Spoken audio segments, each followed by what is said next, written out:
it's Tracy from Two Rocks Tarot, and today I'm going to be talking about spiritual awakening. So I'm sure we've all heard this this phrase being bandied around, not only on Tarot Tube, but all sorts of books, self-help books and things like that, you know, talking about spiritual awakening and how it happens and why it happens and what you have to go through. And I kind of think that what most people think is that you have to go through some sort of trauma to get there, to actually have a spiritual awakening. And I don't think that's actually necessarily true. So there is a, you know how sometimes you get on Facebook, you know, you get these, you know, sign up for classes or stuff like that. And there was one that I noticed was actually quite local to where I live. It's in Joondalup, which is only about 30 k's away. To subscribe to their emails and help you go to to have a spiritual awakening. So I'm always keen to, you know, look into these sort of things. So I signed up for it, and look, every single email I got was so bloody depressing. It was, you know, do you feel... It was just really depressing. It was just, and I thought, and it got me thinking, I said, why do people think that you actually have to have a trauma to have a spiritual awakening? And you don't. Now, most of you would know that who follow my channel for a while, that I had a battle with breast cancer last year. And I suppose if you're going to have a spiritual awakening, that would be as good as any time to have one. But mine actually happened probably a good 3-4 years before that. And how it happened was actually through Instagram, when there was a challenge going on and getting in touch with your spirit guides. And I thought, you know, that sounds really, really good. So I think I'll do it. And I used my Celtic Dragon Tarot that I had actually sitting on my shelf for 15 years and didn't resonate with, for something told me to use that deck, and it's absolutely fantastic. It screams out to me now. So I pulled out that deck, and and using through that, I discovered that I could actually connect with spirits through the tarot. So that is really when my spiritual awakening sort of happened in full, because I've never thought of myself, I should say, as a medium. I really, and even now I sort of struggle to say that word. I feel like I just like to say that I can connect with spirits. I like to do spirit readings, just pets and spirits. I connect with pets, and I connect with people. But I still find it really hard to sort of class myself as a medium in saying that. So, but I've always believed in the spirits and believed in things that go bump in the night, because my father and I, he loves that sort of thing as well. So, you know, we always used to have good talks about, and he used to tell me about his childhood when he lived in England, how when he was a kid, they used to, him and his mates used to try and sleep overnight at the Stonehenge, because back then you can, because, you know, he's 91 now, and they never could make it through the night because something always spooked them. They could never, ever manage to stay through the night. So, you know, my love of things, spooky things, has gone way back, but I could honestly say that I suppose the real spiritual awakening, well, even when I discovered witchcraft, when I decided that, you know, I followed Wicca for a while, but it wasn't really my thing. So I'm classed myself as an eclectic witch or eclectic pagan. I incorporate quite a few different things into my beliefs. You know, I've got Druid ways,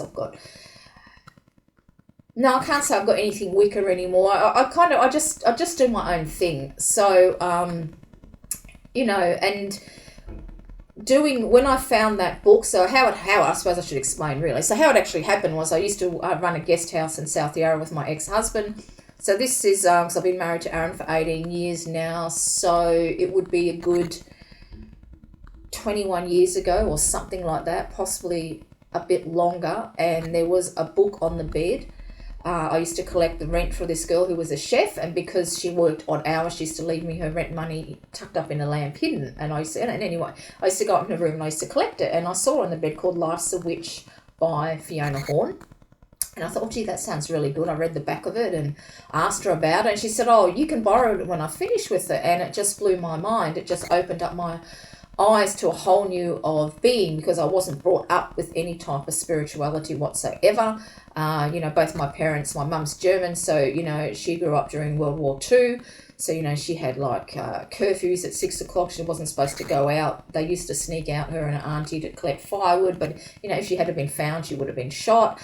You know, and my her father, my grandfather, they used to live next to a church, and they used to see big wheels of cheese and food and everything being wheeled into where the priest lives, and they never used to share it. The whole town was starving, and Mum actually used to faint from hunger. Okay, so church wasn't a thing that I was brought up to believe in. So when I found this spiritual path, when I found this book, and when there wasn't just the Jesus God, there are other gods and goddesses that were around. It was just amazing, and that's how I actually found the tarot, through reading that book. She recommended other authors that I read, and another author recommended the tarot, and I went and had a tarot reading done, and didn't think much of it, and I couldn't really afford to keep getting tarot readers, so I went and brought my first deck, and here I am like 30 years later. It just really changed my entire life. So if you're thinking, I suppose, actually, that's right, if I've been reading that long, so I'd say, I reckon a good 30 years, okay? A good 30 years now it's been since I've been following this path. So you could say a good 30 years is when my awakening started. Now, I was going through, my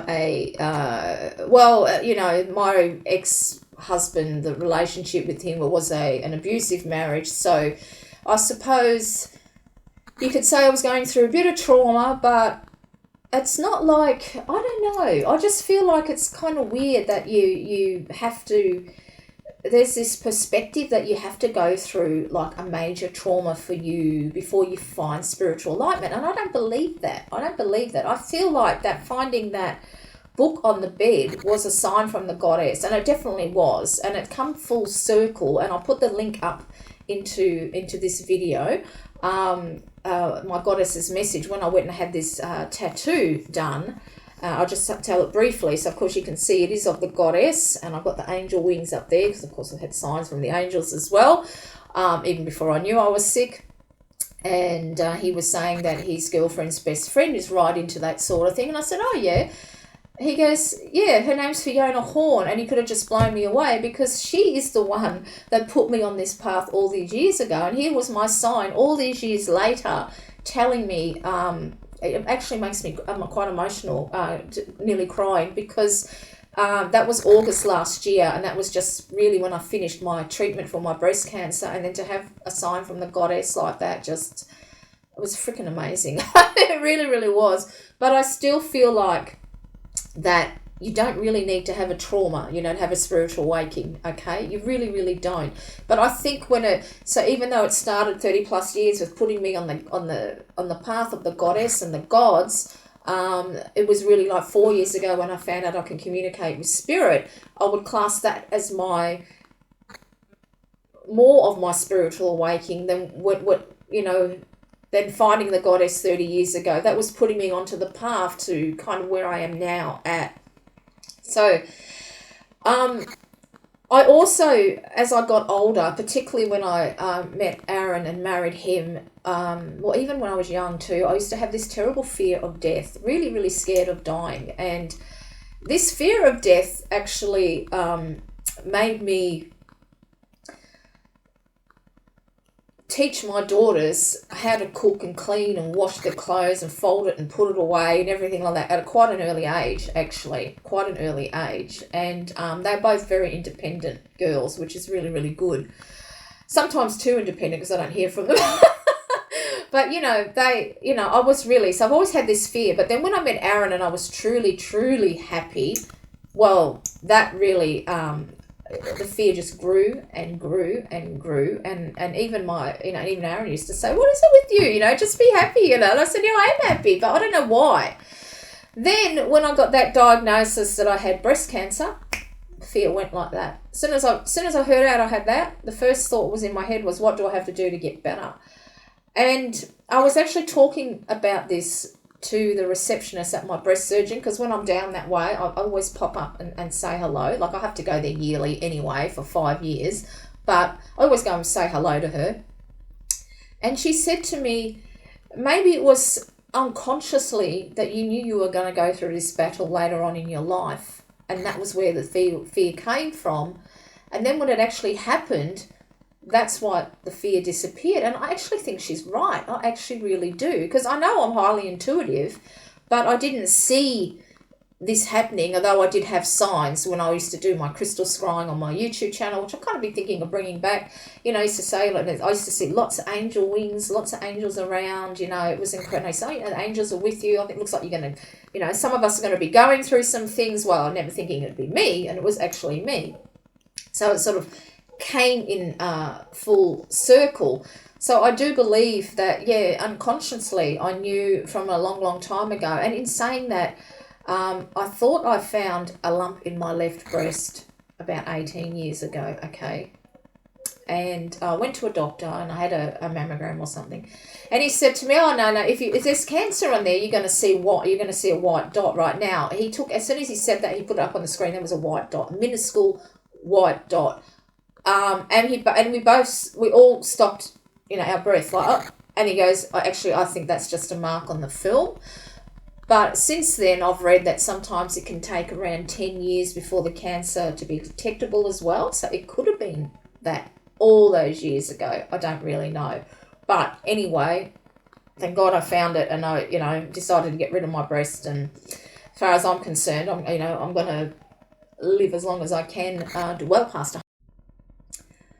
past 100. That's how long I want to live for.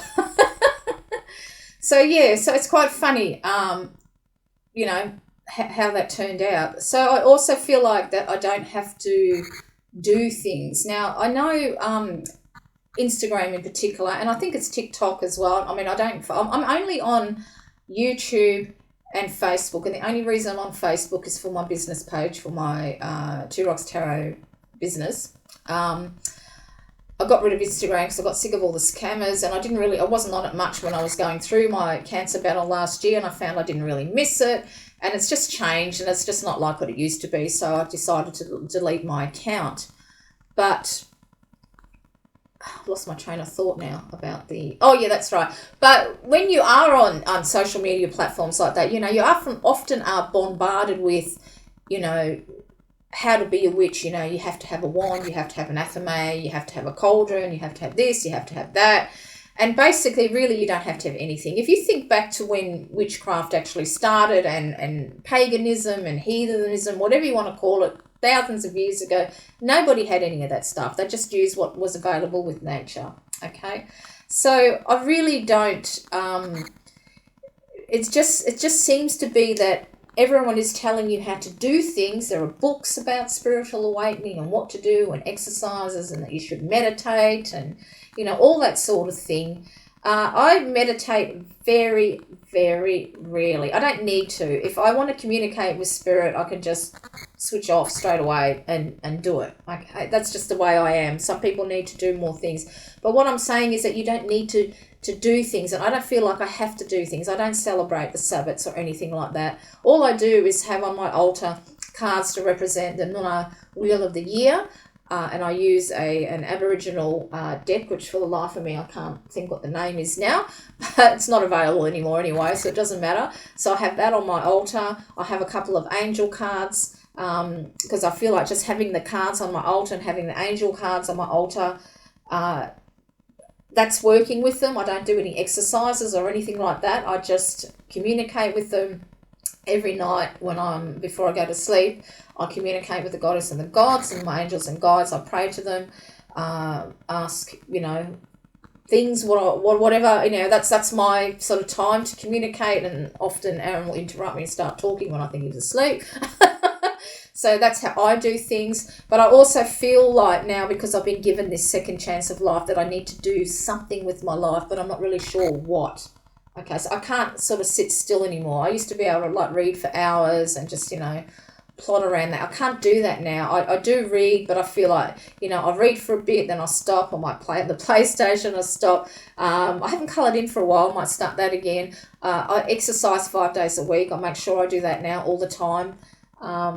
And I've actually lost a fair bit of weight. I've lost, I think it's 16 kilos now that I've lost. So I've lost a fair bit of weight. I've just really focused on getting my body healthy. But I suppose the biggest message is that don't feel like you have to do courses and you have to do this and that, because really what you're doing, if you're doing a course on, like, say, spiritual awakening or reading a book, what you're reading about is the experience of the other person's spiritual awakening and how they experienced it. So yeah, for me, it started off 30 odd years ago finding that book on the bed, but I seriously think that for my spiritual awakening happened 4 years ago when I found out that I could communicate with spirit. And I don't like saying the word medium. I still don't feel like I'm a medium, but I suppose I am. But I still can't kind of rap. I just like to say that I talk with spirit. That's how I like to say. I just communicate with spirit. So for me, that was my spiritual awakening. It wasn't when I went through cancer. That didn't awaken me up anymore. I just relied more heavily on the goddess. And just remember that. It's the same if you're doing tarot courses and things like that. What you're learning is somebody else's perspective on the tarot.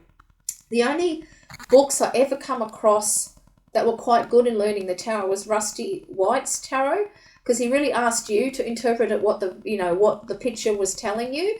And I really wish I had had them books when I first started all those years ago. But when it comes to spiritual awakening, no, you don't have to have a tragedy to go through it. And if you look back at your life and you look back at the series of events that have happened to where you are now, you'll start to see the clues, you'll start to see the little crumbs on the path that have led you to where you are now. Because you've got to remember, I wasn't brought up with any spirituality whatsoever. I've said this, that's where it all started from. So I wasn't brought up with anything. I found my path my own way. And it just, finding that book led me to reading another book, which led me to tarot. When I had a tarot reading, I wasn't too impressed with it, and I couldn't afford to keep getting them, so I bought my own deck, and here I am. You would never, if you had told me when I first started reading the cards that I would have a YouTube channel, I would have just laughed in your face. There's no way that I would have ever thought that I would have the confidence or, doing spirit messages and on the internet. Like, there's just no way, So there are clues. If you go back and you think of your life, think about how you were as a young child, think about everything, and you'll find the clues, okay? You'll find the clues. Now, this is really funny, and I will put a picture up of it. As you all know, I talk about a tree that I connect with on my morning walks, and I always touch my tree. And before I actually knew I had cancer, I put this arm, which has got the lymphedema. I've got my old arm bandage on today because the one that I've got, it's a little bit high and it kind of rubs on the scar. So I just thought I'm just going to wear this one today. And plus, look, I can wear my wedding ring. I haven't worn my wedding ring nearly a year because my fingers were too swollen. So anyway, I touched this tree, but before I knew I had cancer, I touched the tree and I got like electric shock. Now, so much of a shock that I went, oh, I really had a shock, and I think it was now I know it was its tree's way of telling me, hey, there's something wrong here. Because it used to always get pulsing. I used to feel like a pulsing healing up my arm once I knew I had it, and I realised that, it's very, very gentle now when I touch the tree. Very, very gentle. But I kept seeing this symbol, and I'll put that symbol up there. And I didn't find this out until I don't know, a couple of weeks ago, maybe 3 weeks ago, that it's an actually Reiki symbol, and I don't know if I'm pronouncing right. I won't even say it. It's USUI. It's a power symbol. It's a mantra used when drawing. It is Choku-rai. I don't know nothing about Reiki. It's good for protection, grounding, clearing, manifesting, and boosting energy. And every time I touched this tree, I saw that symbol, and I would see in big letters, so it would be all in white, and I'd see in big white letters over it, healing. Now I'm seeing power, and I'm seeing a love heart as well over this particular symbol. And I didn't even realise until 3 weeks ago that this tree was sharing this symbol with me. It's freaking amazing. I just thought it was something, to be honest. I thought it was something that my mind made up. And because I know Nina does Reiki, so I sent her that. She goes, yeah, it's true. She goes, you didn't tell me you were seeing that symbol. But I honestly didn't realise. I thought it was just something, because I can visualise in my head so easily that I just thought it maybe might be something I might have been making up. I don't know. But the tree was communicating with me, and it had been for a long, long time. So I think I've been connecting with this tree for good 2 2 years now, I'd say. So we've got a strong connection. I have a piece of it hanging above off my curtain rail above there. I've made some ogam runes from the twigs that were on the bottom. So I've got this really massively strong connection with this tree. And even if I'm thinking about this tree now, you know what I'm seeing? I'm seeing that symbol, and I'm seeing a key. No, sorry, it's not a key. I'm seeing the Egyptian Ankh symbol as well, which means eternal life. So I don't even have to be there. I can connect, and this is what I mean. A spiritual awakening is so personal. So don't go off books. Don't even go off my video, Do your own research. Think how things have led you up to where you are now. And you're going to find the signs. You are going to find the signs for sure. So, yeah, I just thought I wanted to chat with that because I've been thinking about it for a while, and I've just noticed every time people talk about spiritual awakening, it's like you've got to go through some trauma. Sometimes some people do have to go through a trauma. They have to go through their tower moment to get that spiritual awakening, but I truly didn't. Even though when I was married to my ex-husband, it was an abusive marriage, I did not think... I just knew that the goddess...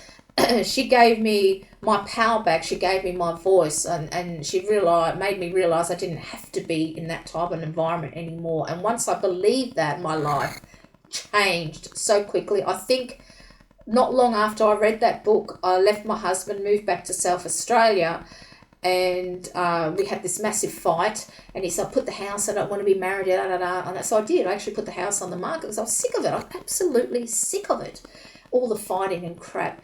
And my life snowballed. Once I decided I wanted to be happy and not live like that, and with the goddess's help, the house sold really quickly. I painted it and went up on the roof, nailing all the tin down on there, painted the whole roof.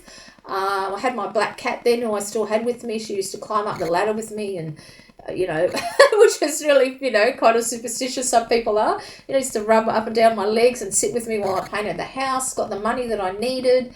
Sold the house, met Aaron 2 weeks later, and then we got married within 6 weeks. That's how quick it all happened. I'm not going to say it's going to happen like that for everyone else, but that's just my personal experience. And that's just the thing. Everybody has their own personal experience when it comes to a spiritual awakening. So don't go off TikTok, what other people went through. Don't go off books. Don't go off YouTube videos, even my own. Just do what resonates with you, okay? So when I do spell work, I do candle work all the time. I don't cast a circle. I do anything like that. I just plonk myself down or stand in front of the altar, light my candle, say what I have to say, use herbs. I'm a real big herb user, and that's it. That's what I do. If I can't be bothered doing that, I visualize it in my head. I sit in my head. I pray at night. I communicate like that. There's just so many ways to communicate and do your own thing, all right, when it comes to a spiritual awakening. And I suppose that's the biggest message, just to do your own thing. Don't worry what social media tells you, okay?